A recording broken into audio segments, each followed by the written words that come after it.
just get used to performing on stage. And it's weird because I went to performing arts school. I've been performing majority of my life, right? But I used to have the worst stage fright. It was so bad. It would be to the point where, like, you know, when you sing and you hear it, that they're nervous, and I couldn't turn it off. Now, when I went to the voice box, they trained me on how to, like, tap into that energy in other ways or focus on other things so it won't come out like that. And I was just singing in front of strangers every other week.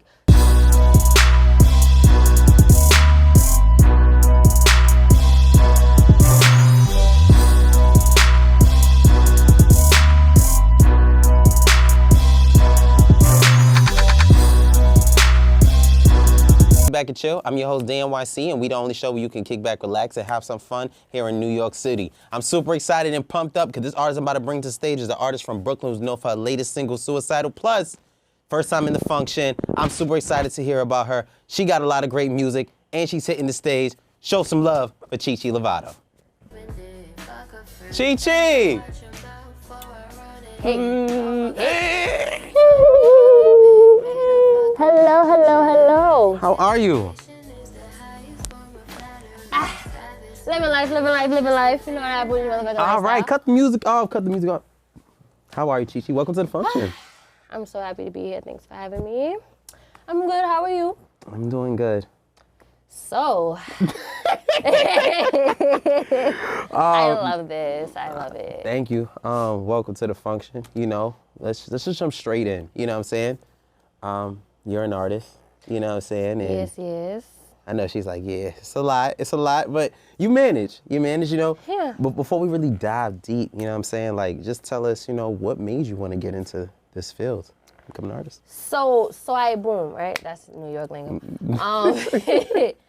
I've been singing since I was like 3 or 4. I used to like sing a lot as a kid. My mom was also a singer, so I feel like that was a genetic thing. What made me want to do music? Well, let's start what made me want to be a singer. Yeah. What made me want to be a singer was after my 4th grade talent show, I sung Listen by Beyonce. Don't ask me to sing that now. But Little Cheehe would hit them notes. I don't really know about Big Cheehe. But from like the feeling of being on stage and having the crowd, like literally I had,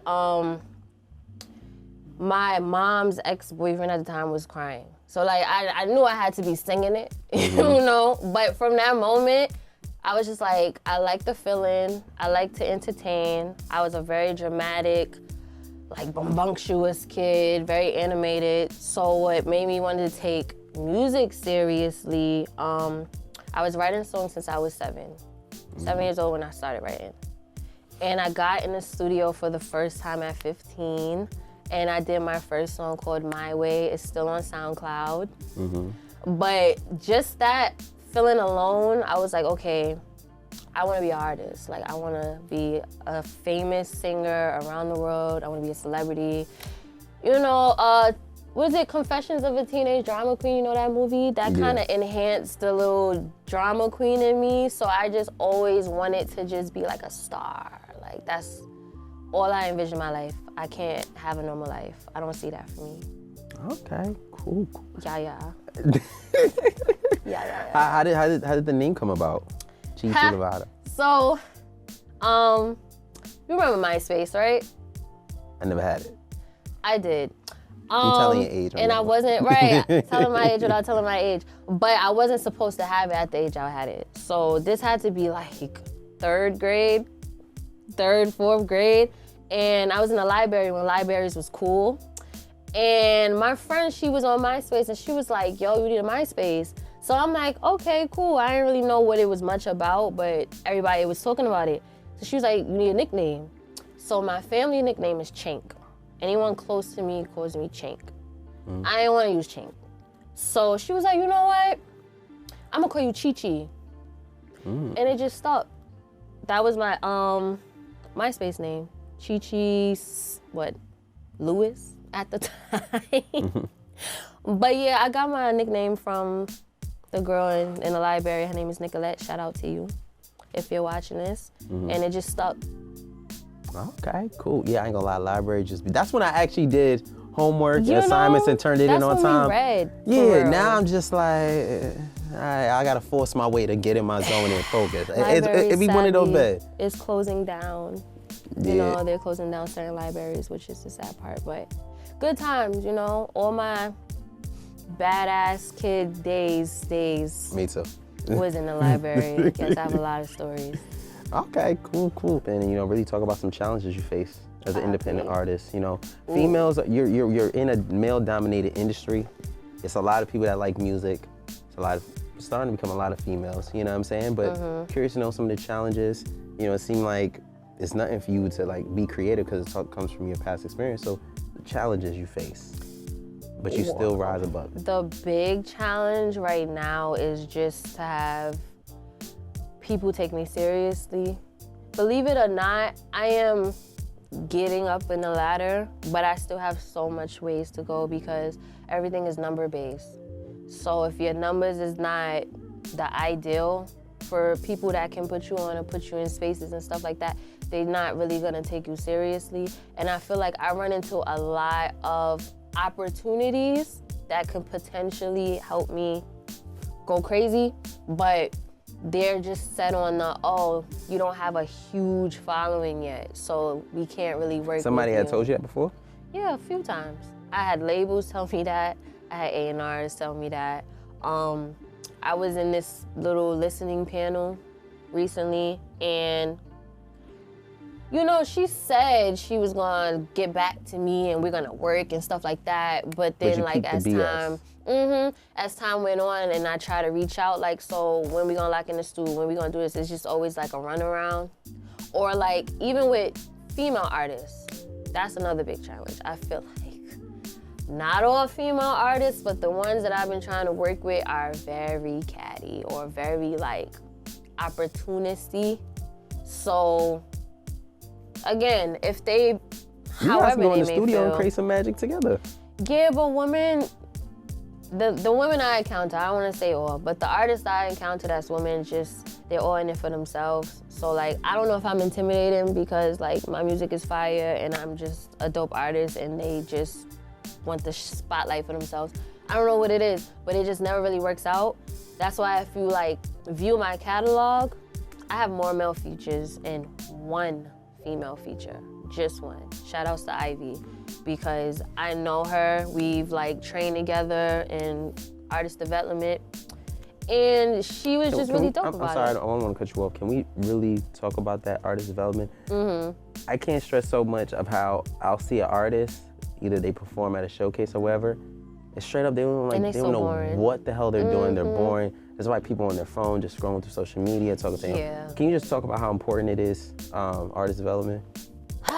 Artist development 101. No, shout outs to the Voice Box. Even though I'm no longer a part of the organization, they definitely helped me grow as an artist even more, because I used to be the ones to stand in one spot and just be, you know, because I was still trying to, one, come into my artistry, and two, just get used to performing on stage.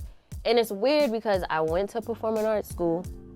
I've been performing majority of my life, right? But I used to have the worst stage fright. It was so bad.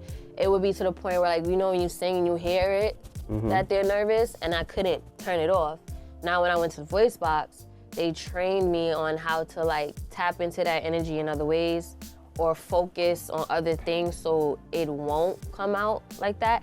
And I was just singing in front of strangers every other week. So doing that more and more and more and more, it kind of built that confidence to sing in front of people now. Artist development is very important though, because one, there's just a certain type of je ne sais quoi, let me say, when you are performing to keep the crowd engaged. You never want to be on stage and be forgettable. I feel like every time you perform, someone has to remember you. You have to be memorable in some way. And we're in a very finical time where mediocre is what's hot right now. And back then, you would never make it to allowed. Apollo. Apollo will boo the fuck out of these artists today. What? And that was where the performers went. And it's just like, it's simple things as breathing that artists today can't do. It's simple thing as staring at the crowd, connecting at the crowd, walking, you know, even grabbing a audience hand and singing to them directly. That's memorable. That's just like, oh wow, like she's into the performance. Now, I ain't gonna cap, I still have some work to do, you know. I've gotten way better though, but there's still areas of improvement. But overall, it's 100% necessary if you wanna at least be a serious artist or be taken serious to have artist development, just with the diction and projection and just, you know, simple stuff like that can change up in a performance crazy. And I'm glad you mentioned these things. So crazy, I said in my last previous interview, so I had a platinum producer on the show. Ooh. Promo Boy, shout out to my boy Promo. And I always said, if there was no social media, there'll be an increase in artist development. Hell yes. You have to be tapped into the streets and hear about, okay, what's hot, what's not. You have no choice but to go to a showcase and actually listen to the words of the song. Or if they want to tap in with you, you might have to get their contact information, their email, stuff like that. Then if social media was like up and coming, then you know, okay, let me utilize social media to the best of my ability. It's kind of like when Soulja Boy was the first person to use YouTube, but he saw the advantage he had because he was an artist back in 2007, right? The down part is, everybody just figured, oh, I could throw a BS record on social media, and if it goes viral, it goes viral, cool, but do you want to go viral or do you want longevity? Longevity, the key to life. Do you want viral or do you want longevity? Because you could throw out one record, and I'm not gonna mention no artist names, but you heard that one song, it slapped. You heard it on repeat. Now it's like, you don't hear from them no more. You want people to listen to your music and be like, oh, I really mess with your music because I feel like I can relate to you. Or you want people to listen to like 10, 15 years from now. And be like, that's you a know, classic. Be like, I remember this song when she first dropped it. I remember when she was like 26, 27 years old when she dropped this.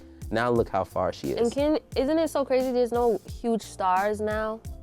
Like, if you really think about it, who's really like, in the early 2000s, it was stars, you know what I mean? We had it was like an elite hub of like people who are talented. Talent, and they were like big across the globe. Now we have people who are known, yeah, they blew up, they're viral, whatever, but they're not stars, you know what I mean? They're not like in that elite category where people compels. Yeah, you had to really compare them to like the top-notch people. Got viral from social media, and they got signed, and now they're just throwing them places, and it's just like, yo, it shouldn't be that simple because it's kind of making music industry lose its touch now. Yeah, it's just very lukewarm, very instant gratification, like.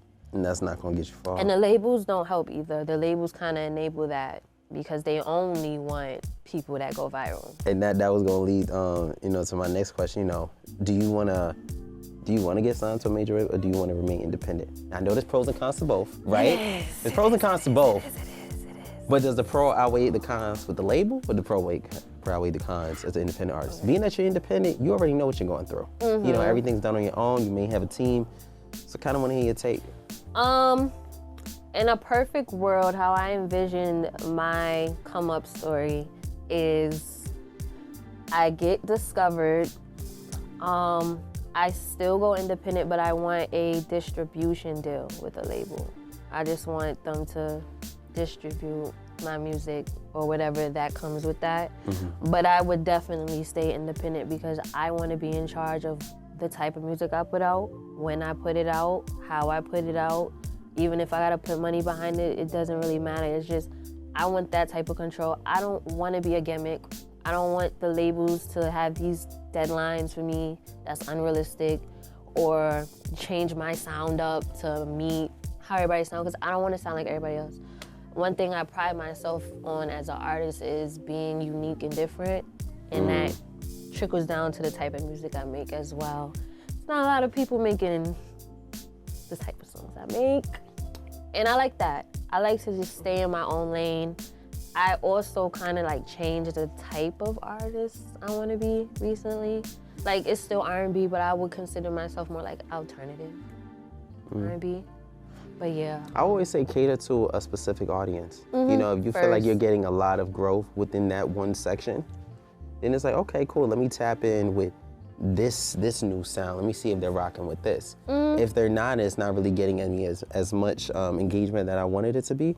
Okay, well maybe they just love, you know, the sound that I had, because no matter how many times you come up with a song with the same sound, if not similar, they're always gonna come back to you. Yeah, I noticed that when I made a pop song. I've dropped a pop song, like 2 pop songs, and it did good, but it didn't do as well as like my niche, I guess, my niche of just pain music, where I'm just talking my shit on the song. And women, they feel me. Even men, it's crazy how much male fans I have than female. You would think I have more female fans, like no.